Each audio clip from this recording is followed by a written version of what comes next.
Hello everybody, my name is Markiplier and welcome back to welcome back to Pokemon Quest. Today we're going to be playing both World 2 and 3. I did a poll asking you guys what world I should play next and 77% of you said both. So that's what we'll be playing today.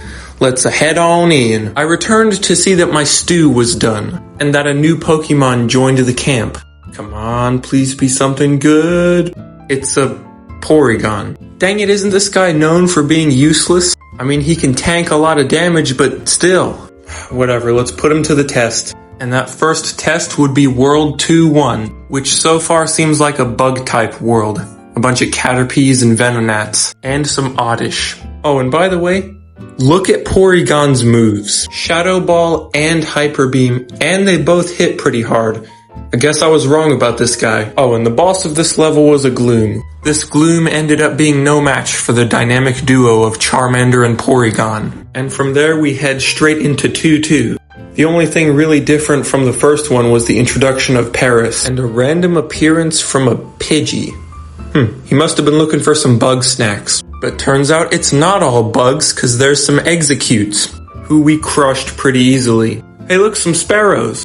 And they're gone too. Maybe this Exeggutor can provide a challenge. And my gosh, he did, because he took out all of my Pokemon except for Porygon because he's a tank. But also, Porygon wasn't doing that much damage back to him. But that's fine. Staryu and Charmander came back and it was all good. And from there, we went on to 2-3. And, oh my gosh, guys, look, do you see that? Oh my gosh, that's terrifying.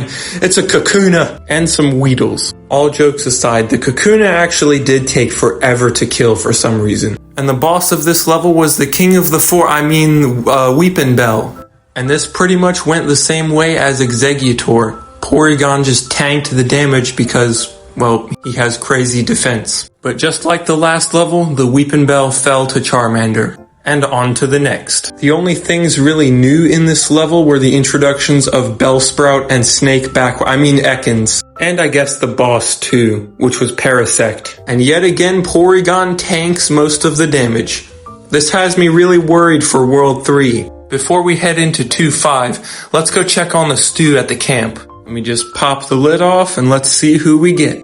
And it's Lickitung with ungodly HP and terrible attack. No thanks. On to 2-5. Oh no, it's another Kakuna, which took forever to put down again. And this bug-infested World 2 ends with the biggest bug of all, Butterfree. And this was mostly the same as the other bosses in this world, with Porygon tanking most of the damage, except for Staryu came back at the end instead of Charmander. And just like World 1, we got a statue. Before I headed into World 3, I decided to leave some stew a-cookin'. And I placed the Spring Showers statue so we could remember our accomplishments. On to 3-1, which, as you can probably tell, is the water world. And it starts by throwing some, well, Magikarps at us, which of course were easily defeated. And then it throws some Slowpokes at us. A step up from Magikarp, but still. And the boss of this level is a Slowbro. Finally, a challenge. And I beat him without losing any Pokemon. Maybe 3-2 will provide us a real challenge. It's definitely a step up in terms of enemies. Tentacools, Poliwags, Pokemon that can actually do something, unlike Magikarp. Let's see about the boss, though. Let's see if he can provide more of a challenge than Slowbro didn't. Tentacruel was a bit more difficult as he took out my boy Charmander, but Staryu and Porygon finished the job. And we're off to 3-3. Pretty much the same as 3-2, except for there's a Poliwhirl and some Psyducks. And with the Psyducks comes the boss,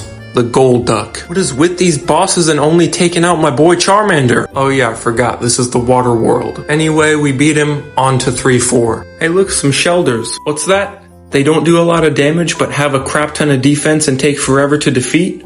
I'm sure that won't be a problem at the end of this level. Besides, it's mostly Slowpokes and Slowbros left. I'm sure the boss of this level will be a piece of cake, just like the rest of the bosses in this world. Ah, crap. Yep, just when you thought Kakunas and Shelders weren't bad enough with their defense, we have the king of defense himself, Cloyster. And not only did he take out my boy Charmander, he also took out Staryu, and he became the first Pokemon to take out Porygon. And then he takes out Charmander again. Staryu came back, but look at Cloyster's health. And thus, this marks the first time we must restart a level. And somehow it was as simple as that. I simply just restarted and Porygon did enough damage to beat him. Maybe Cloyster was on something the first time, I don't know. Jeez, if Cloyster was that hard, I can't imagine what the boss of this world is. Of course it's Poliwrath. Where the heck was this Porygon when he was fighting Cloyster? He actually survived long enough for the others to come back. And we defeated Poliwrath on the first try. It was close, but we got the W and a statue. And then we unlocked not the next one, not the next two, but the next 3 worlds. So you know what that means. Part 3 is gonna take extra long to come out. Sorry guys. But before we go, we have one Pokemon that came to visit. Machop. He wasn't that strong though, so I used him to train Charmander. I forgot to record that part though, so he will mysteriously be gone in the next video. Let me know if you guys think I should change my team though. Anyway, thank you guys for watching. I will see you all next time.